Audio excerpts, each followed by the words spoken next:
and my 13-year-old nose loved the way she smelled, similar to red Jell-O and Granddaddy's aftershave.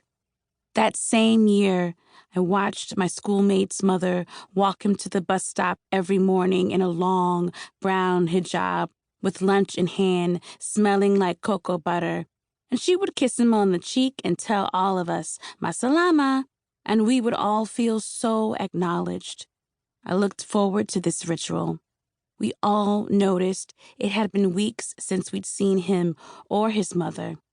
On a Friday Juma, he was finally at the bus stop, and we, who barely even talked to him, asked where he'd been. And one of us yelled, "And where's your mom? I missed her too." And he said, with a face as blank as a dry erase board, "She died of AIDS last week. I'm not going to hide it. If you don't want to touch me or talk to me, then don't." And I watched my bus stop friends scatter and move away from him. I stayed where I was standing and said, I was really sorry. If only Donna Baba had appeared, like Shazam, like Pow, like Alhamdulillah. In the 80s, the Cancer Journals, Audre Lorde, Homage to My Hips, Lucille Clifton, Tar Baby, Toni Morrison. 1980. And you didn't see The Wiz until you were 10, and this is how you thought it might be. Because even at 10, you could tell the future. Because even at 10, you knew you'd be a teacher. Because even at 10, you knew about the dream version of the East Coast.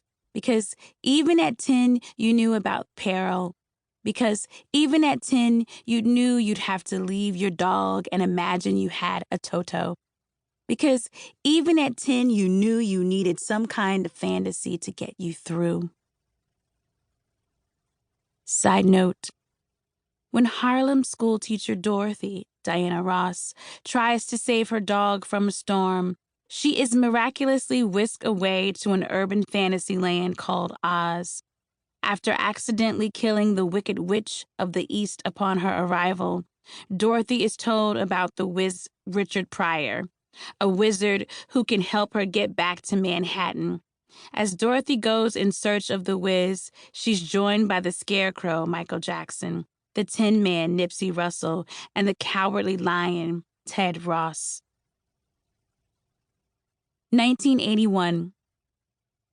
Solid and the goddess spun herself to dizzy others, to make every bangle and lace shudder, gold. Because you were 8 and didn't have the words for energy or Oshun or conduit yet. But the feeling seemed like it could be Christmas Day or new bike or snow day or amusement park or birthday cake or swing or barbecue, all wrapped up in her dress, and Irene Cara made disco libations.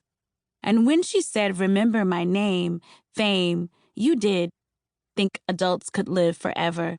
You did think they could catch the moon in their hands.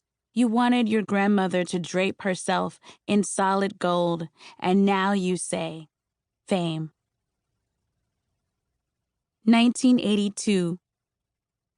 You wore your favorite hijab so tight and brushed the baby hairs in a straight line first, before they called them edges, and combed your forehead baby hair with a fluoride-infused toothbrush from the free lunch school packet, then crossed them all at the ends religiously, and that's when you realized there are so many boundaries no one can see or touch.